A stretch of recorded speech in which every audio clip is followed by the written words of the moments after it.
In today's video, I'm going to share with you what I think are the 5 biggest flaws on this camera, the Sony Fx30.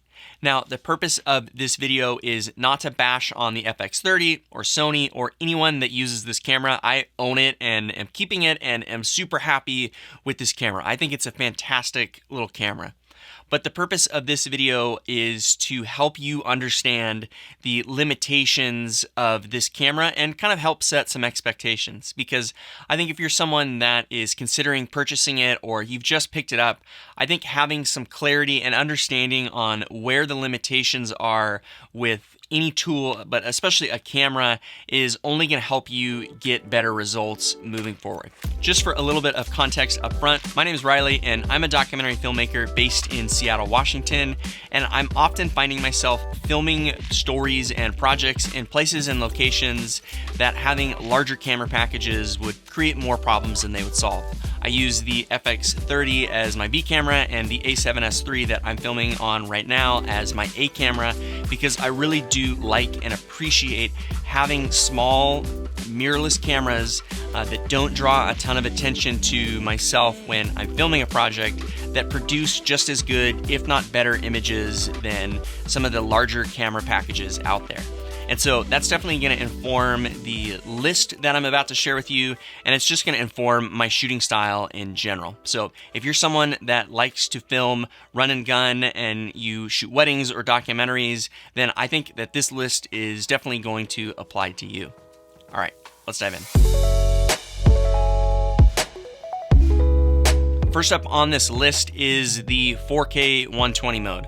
Now, I don't think that this is like an awful mode to shoot in, but it definitely has some compromises over the 60 frames per second slow motion or just the standard 24 or 30 frames per second. There's a heavy crop on this mode, and there's also quite a bit of noise in this mode. It's just a noisy mode. I don't think it's bad or awful. Like I think you could still use it in certain situations, but I would definitely stick with the base ISOs of 800 and 2500, and I definitely would not underexpose when I'm shooting in 120 frames per second.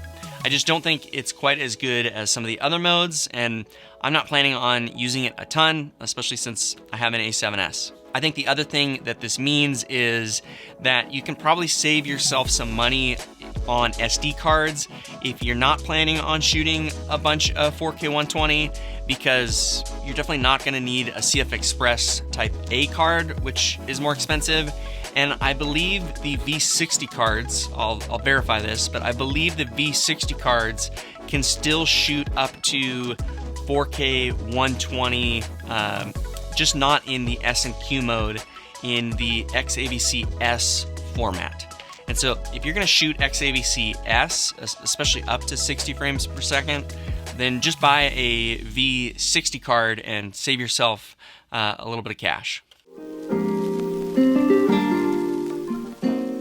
The next thing that I want to highlight is the rolling shutter performance. The rolling shutter performance on the Fx30 is not very good, at least in compared to the Fx3 and like the A7S. And so I definitely would turn IBIS on if you're in a handheld shooting scenario, because I think that will eliminate some of the micro jitters.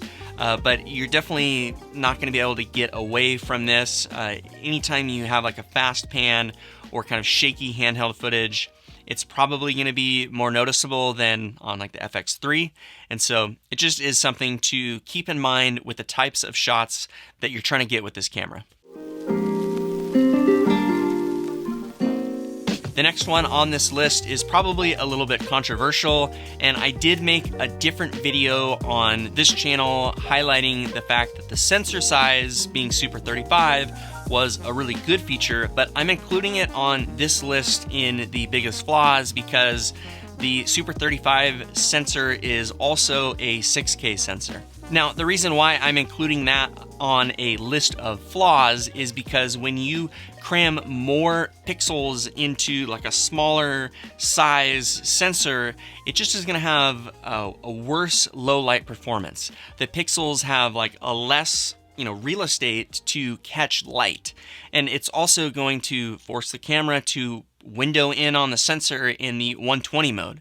And so in my mind, I think it probably would have been better if Sony stuck with the Super 35 size sensor, but made it a 4K sensor. I think it would be better in low light, and the higher frame rates would probably have better performance. And now you definitely would lose the clear image zoom to be able to punch in, because there wouldn't be this oversampled resolution to work with. But just overall, I think the camera, in my opinion, would be better if it was a 4K sized sensor. This next one will hopefully save you some time and frustration if you're new to this body style, the FX30 or the FX3. And it's the way that some of the buttons on the camera function. Now, I think most of you are probably familiar with the fact that you can change the function of these buttons and customize it to however you want. But the default function of some of these buttons was a little bit confusing to me at first when I first started using the FX3. And it's the exact same way here on the FX30, but you'll notice that some of these buttons have, for example, like this one that says ISO, it has the ability to where you can press and hold it and it will turn it into an auto mode. But if you just tap it, it will lock that function altogether. And for me, this was like a big learning curve because I was like pretty irritated. It was my fault for not understanding and not doing enough research. But I came from the A7S and I couldn't figure out why. Sometimes I'd hit the button and it would turn into an auto mode, and sometimes I'd hit the button and it would just like lock the setting entirely. But it's obviously the duration of the way you're pressing the button that is making the difference. And so my hope is that this one will kind of shorten that learning curve for you watching this. Is you can take advantage of some of those features if you want to be able to, for example, put it in auto ISO or auto aperture. You can do that just straight with the way the factory settings are, or you could change that ISO button to be something else entirely. But for me, the learning curve was a little bit steeper than I'd like to admit, and my hope is that it's not as steep for you.